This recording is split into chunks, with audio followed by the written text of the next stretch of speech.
Сәлем баршаңызға, сіздермен бірге дәметкен ерекше және өте тәтті болып шығатын ыстық тағамға немесе мерекелік дастарханға ганфан дайындап көріңіз. Пікірлеріңізді видеоның астында қалдырып кетуге ұмытпаңыздар, және де видео рецепт ұнаған болса, менің YouTube каналыма тіркеліп қойыңыз.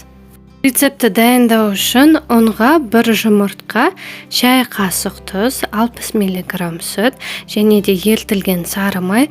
Біздің қолданатын сары майымыз ыссы болмау керек. Ас қасықпен осының барлығын жақсылап араластырып аламыз. Әрі қарай ас қасықты бір шетке алып қойып, қолмен қамыр елейміз. Бетін салафанмен жауып, қамырымызды демалу үшін 15 минутқа алып қоямыз. Тереңдеу тостақанды алып, фольгамен видеодағыдай орап аламыз.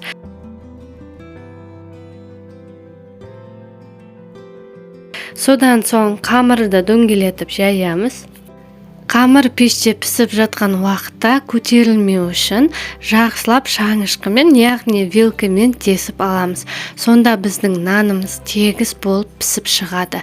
Видеода қамырды тесіп шығуға ұмыт кеткен болатынмын.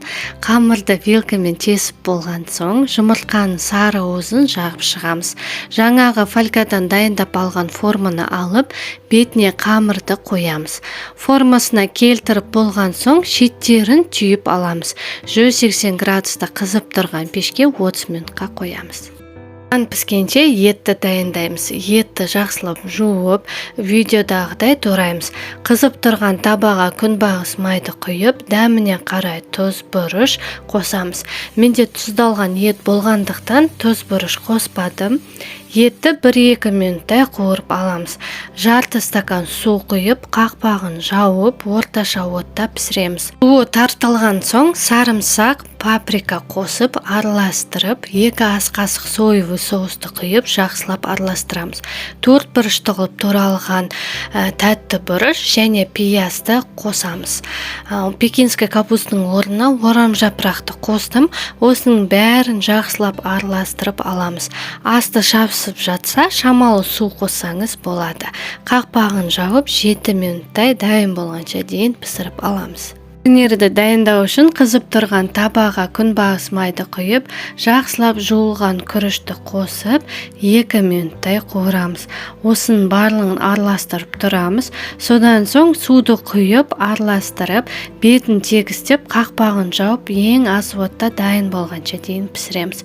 Піскен нанды фольгадан босатып, тарелкеге қоямыз. Мінекей біздің нанымыз осындай сап-сары әдемі болып шығады. Піскен күрішті кесеге нығыздап салып, нанның ортасына қоямыз. Шеттеріне еттерді саламыз. Осымен біздің ыстық тағамыз дайын, ас болсын.